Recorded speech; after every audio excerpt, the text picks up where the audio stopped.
Vasarā Tartu ir festivāla pilsēta, un lielākais šīs vasaras notikums būs 48. Eiropas tautas deju un mūzikas festivāls Eiropijāde, kas no 20. līdz 24. jūlijam norisināsies Tartu.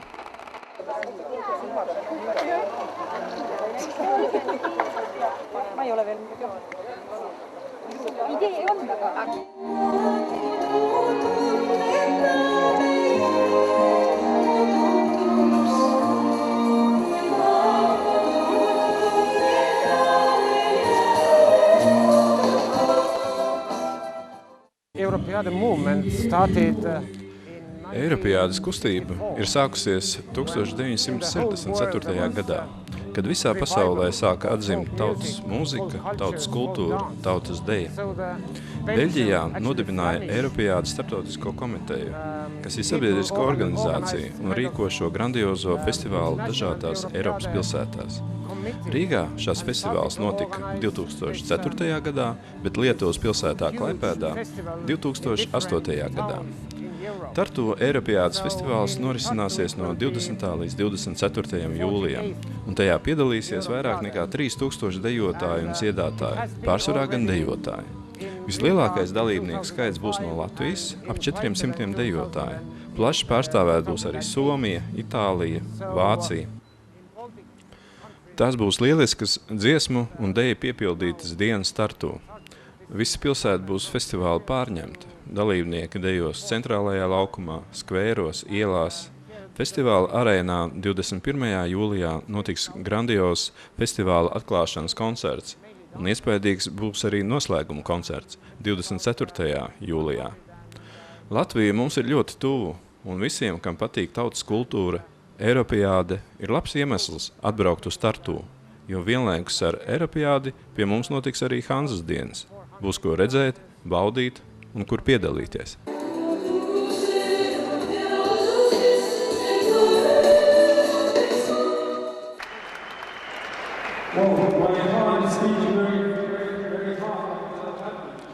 Iepriekšējais Eiropas tautas deju un mūzikas festivāls notika Itālijas pilsētā Bolzāno, un 47. Eiropijādes noslēgumā Tartu mērs Urmas Krūse visnotaļ atraktīvi, kā jau bijušais rock grupas vokālists aicināja visus dalībniekus uz atkal redzēšanos Tartu.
This year the Hanseatic Days will be already 16.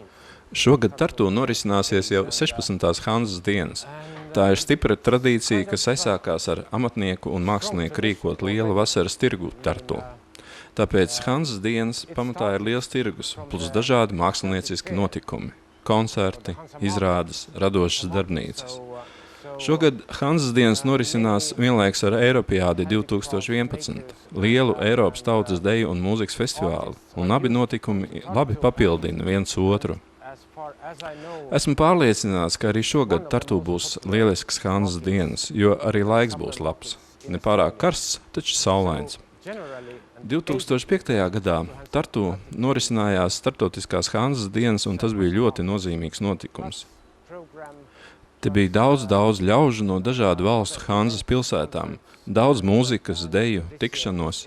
Un ziniet, Pateicoties starptautiskajām Hanzas dienām, Tartu atzima viena burvīga tradīcija. Kafejnīcas no telpām izgāja ielās, un cilvēki atklāja, cik jauki ir siltā laikā pakavēties ielu kafejnīcās. Ikgadējās Hanzas dienas salīdzina ar starptautiskajām Hanzas dienām, un tāpēc mums ir jāturas līmenī un vienmēr jācenšas piedāvāt kaut ko jaunu. Arī šogad būs liels tirgus, koncerti, darbosies dažādas pilsētas, Krasmalas pilsēta, Bērnu pilsēta, Dzelzs pilsēta, kur būs apskatāmas vēsturiskas automašīnas, cilvēki varēs vērot kalēju darbu un paši pamēģināt kaut ko izkalt, piemēram, rotas lietas vai naudu. Jaunums būs zinātnes pilsēta, kurā universitātes un muzeja spēki aizraujošā formā demonstrēs zinātni darbībā. Nākošais būs starptautiskais fizikas gads, un tad jau zinātnieku līdzdalība Hanzas dienās būs krietni jūtamāka. Krasmalā veidosim kustīgo zonu, sporta aktivitātes, seno cīņu demonstrējumi un izmēģinājumi. Krasmalā uzstāsies arī Eiropiādas deju kolektīvi. Novada pilsētā skanēs mūzika un uzstāsies kolektīvi no dažādiem Igaunijas novadiem. Būs gan folkloras grupas, gan rock grupas, gan modernās, gan tradicionālās dejas. Vecpilsētā valdīs viduslaika atmosfēra ar atbilstošiem tērpiem, mūziku, amatnieku darbnīcām. Tādējādi mūsdienu Tartu tiksies dažādu gadsimtu, dažādu kultūru un dažādu valstu ļaudis. Mēģināsim savienot viduslaiku noskaņas ar moderno zinātni un ceru, ka mums tas izdosies.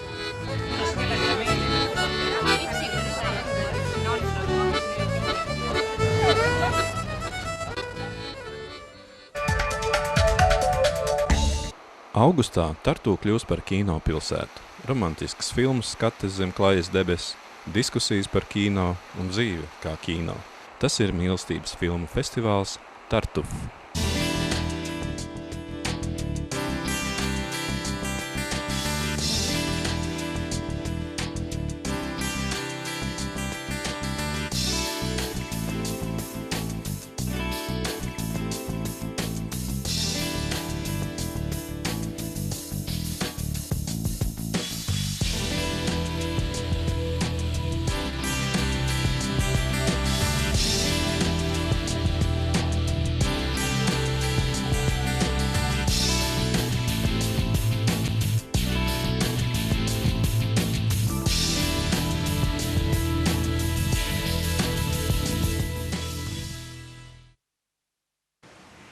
Tartuf is a love film festival. Tartuf ir mīlestības filmu festivāls. Tas ir unikāls festivāls ne tikai Igaunijā, bet arī visā pasaulē, jo tas notiek zem klajas debes. Tieši šeit, pilsētas centrālajā skverā, festivāla laikā ir liela brīvdabas kinozāle. Mums ir 2000 krēslu skatītājiem un liels ekrāns, kas ir 20 metrus garš.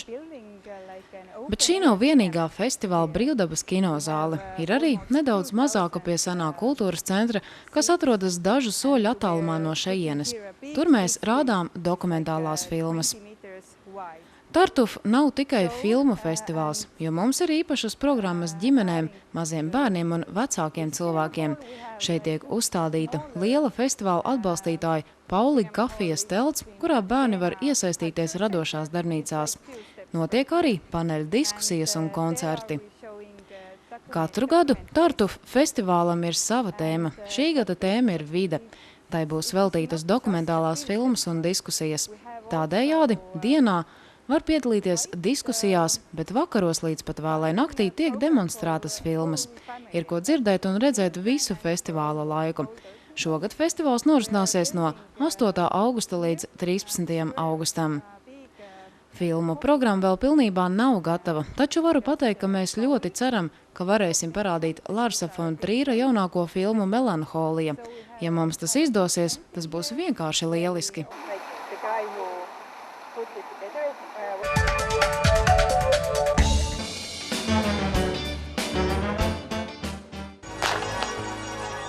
Sportistiem un aktīvu dzīvesveida cienītājiem Latvijā ir labi zināmi Tartu maratoni.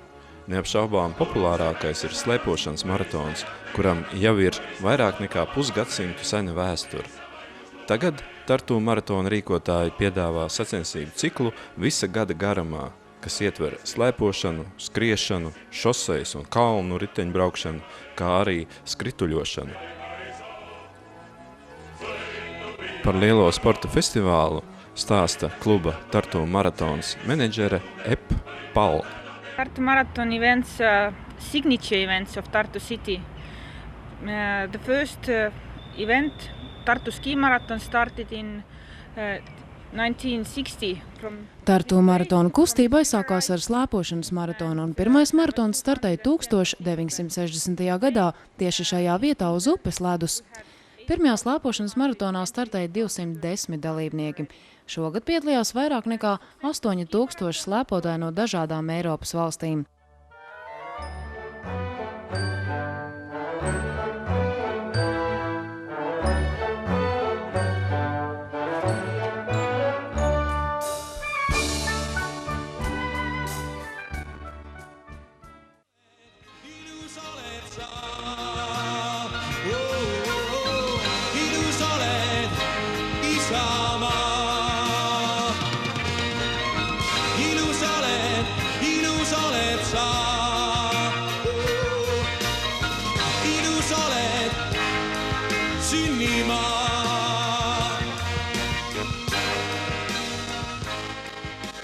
Success of ski marathon brought to Tartu City cycling race and running race. Slēpošanas maratona panākumi bija dzinulis tam, ka 90. gadu pirmajā pusē sākās skriešanas un šosejas riteņbraukšanas maratona rīkošana Tartu apkārtnē. Arī šīs sacensības guva milzu popularitāti, un ik gadu uz starta stājas ap 4000 dalībnieku.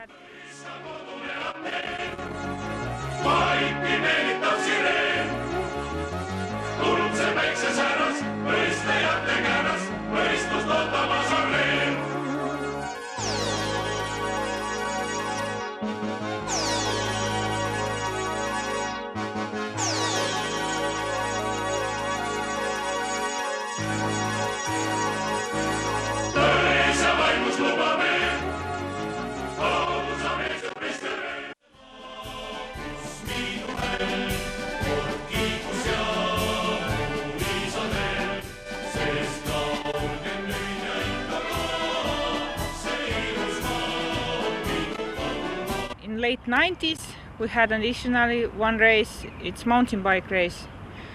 It's now 90. gadu beigās Tartu apkaimē notika pirmais kalnu divriteņu maratons, un tā popularitāte strauji aug.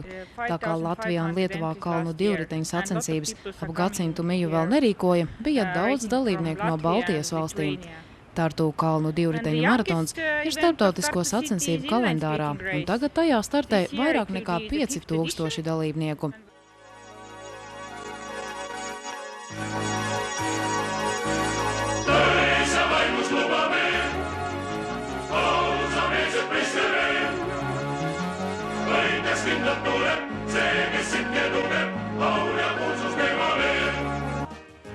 Työ on vittu ju pole hea, rahu harva näed, puhkusest ei tea, siis mind kuule saan ning meeles pea. Sõida maale, sõida maale.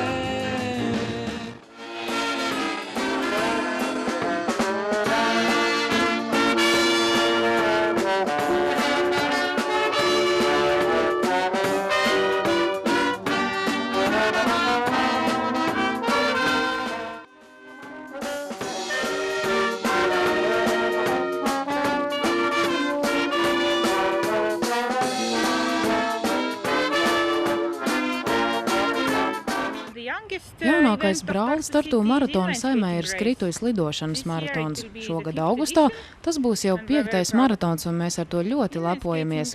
Iecerē rīkot šādas sacensības mums bija jau sen, taču skrituļošanas sacensībām ir nepieciešams ļoti kvalitatīvs skrejceļa sagums. Pilsētas ielas šīm prasībām neatbilst, tomēr 2007. gadā izdevās izveidot 16 km skritujas lidošanas apli Tartu pievārtē. Šogad dalībnieki jau varēs pārbaudīt spēkus pilna maratona 42 km distancē un prognozējam, ka piedalīsies vairāk nekā 2000 sportistu.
reason to make these races or Šo sacensību galvenais mērķis nav tikai sportiskie rezultāti. Svarīgākais, ka tās motivē cilvēkus nodarboties ar sportu.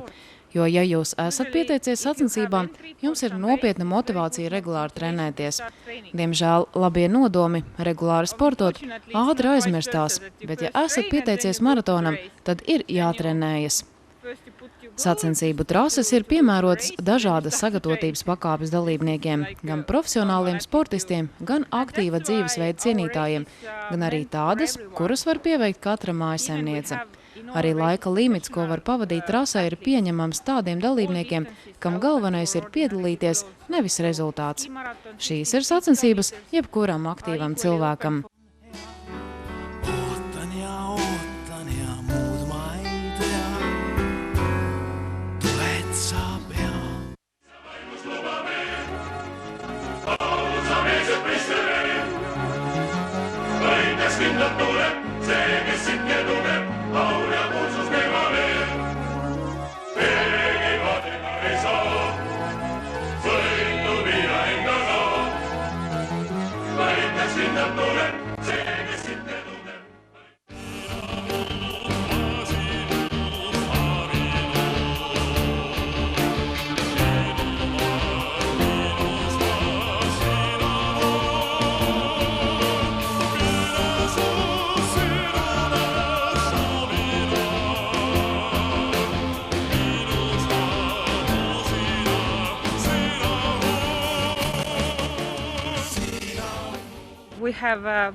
Tartu maratoniem ir stabils sacensību kalendārs.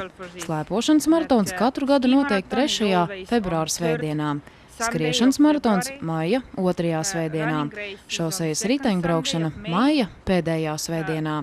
Skritujas lidošanas maratons augusta 2. svētdienā un kalnu divriteņu maratons notiek septembra 3. svētdienā.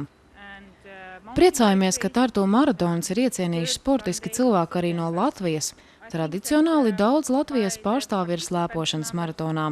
Arī šosejas un kalnu divriteņu sacensībās vienmēr ir liels jūsu valsts sportistu skaits. Domāju, ka viens no iemesliem, kas padara Tartu maratons populārus, ir tas, ka jau kopš 90. gadiem rīkojam arī sacensības bērniem. Ja mazais piedalās sacensībās, tad gatavojas visa ģimene, trenējas, gādā inventāru, jūt līdzi. Pagājušā gadā mūsu sacensībās kopumā piedalījās vairāk nekā 8000 bērnu, un viņu vidū bija daudz bērnu no Latvijas.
Jūnijā Tartu pievārtē zaļā pļavā dīķa malā norisinājās nozīmīgas sacensības, kuras rādīja vai visos pasaules ziņu kanālos. Un tas bija pasaules čempionāts odu ķeršanā. Igaunijā, tāpat kā Latvijā, šo uzmācīgo kukaiņu ir gana daudz, un kaimiņu valsts naskākie odu ķērāji cienīgi godājami par pasaules rekordistiem. Čempionātu rīkoja Tauno Lansika, vīrs ar labu humora izjūtu un izdomu. Asaraini jautra, viņa ideja bija sacensības sīpolu griešanā, kurās speciāli balvu saņēma dalībniece, kas griežot sīpolus lēja visvairāk asaru. Tauno ir organizējis arī sacensības niedru laivu izgatavošanā, bet tagad par odu ķeršanu. Мы слышали, что финны в течение пару лет проводили такое соревнование, потом у них что-то это прекратилось. Bijām dzirdējuši, ka Somi rīko odu ķeršanas sacensības, taču pie viņiem tas notika tikai 2 gadus, pēc tam čempionātu pārtrauca. Nolēmām to atjaunot. Pagājušajā gadā bija pirmais mēģinājums, izdevās ļoti labi, un šogad jau sitām pušu Somu uzstādītos rekordus odu ķeršanā.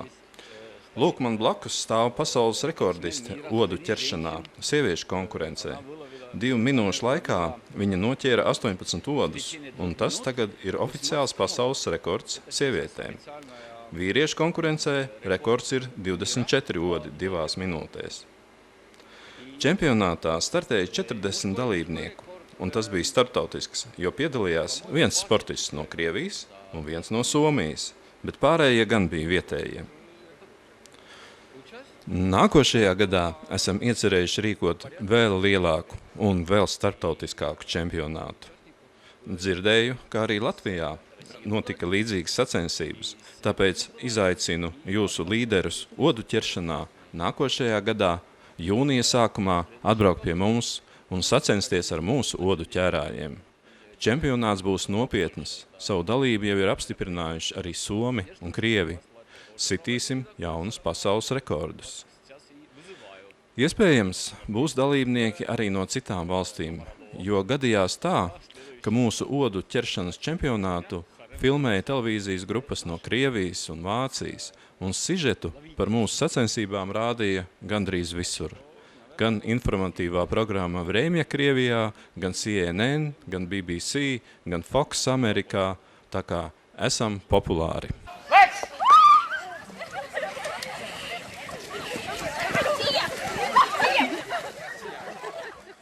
Odu ķeršanas čempionāta noteikumi ir samērā vienkārši. Pēc starta signāla mudīgi jānokļūst savā zonā un veikli jāķer odi. Sacensības ir individuāliem censoņiem un komandām. Čempionāts noris 2 kārtās. Pirmā ir vissmagākā, jo odu ķeršana ilgst 10 minūtes un tiek noskaidroti finālisti. Otrajā kārtā sacensības jau ilgst 2 minūtes. Un sportisti pretendē uz pasaules rekordista godu odu ķeršanā. Šogad vīriešu konkurencē par pasaules rekordistu kļuva Rein Leib, kurš 2 minūtēs saķerstīja 24 odus. Sieviešu konkurencē Trīnu Akerman pamanījās tikt pie 18 odiem. Lai arī odu ķeršana ir skarbs sporta veids, pasaules rekordiste sievietēm Trīnu Akerman ir sievišķīga un šarmanta dāma. Man bija speciālu treniņu programma šim čempionātam, bet ja nopietni, tad, protams, nē. Es vienkārši atnācu, apsēdos un ķēru odus. Vienīgais mans triks bija tāds, ka novilku zeķes. Tā kā kļūt par pasaules rekordisti var viegli. Daži dalībnieki mēģināja smērēt uz rokām saldumus odu pievilināšanai, bet šāda metode nedarbojas. Odiem labāk patīk dabīgi aromāti. Dalībnieki izvēlējās dažādas odu ķeršanas tehnikas. Vieni stāvēja, otri sēdēja, trešie gulēja, bet izrādījās, ka vislabākā ir tehnika sēdus. Odu ķeršanas ilgums tāpat kā Somijas čempionātos bija 2 minūtes. Bija arī komandu sacensības, katrā komandā 4 dalībnieki. Protams, es gatavojos arī nākošā gada čempionātam, smagi trenējos katru dienu, nelietoju nekādus aizsardzības līdzekļus pret odiem un gatavojos aizstāvēt savu rekordistas titulu.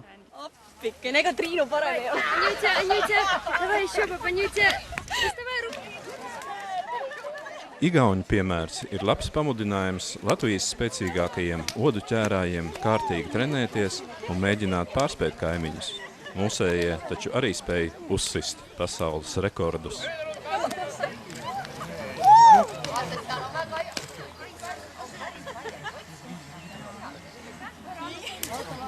Möödunud 2 minutit!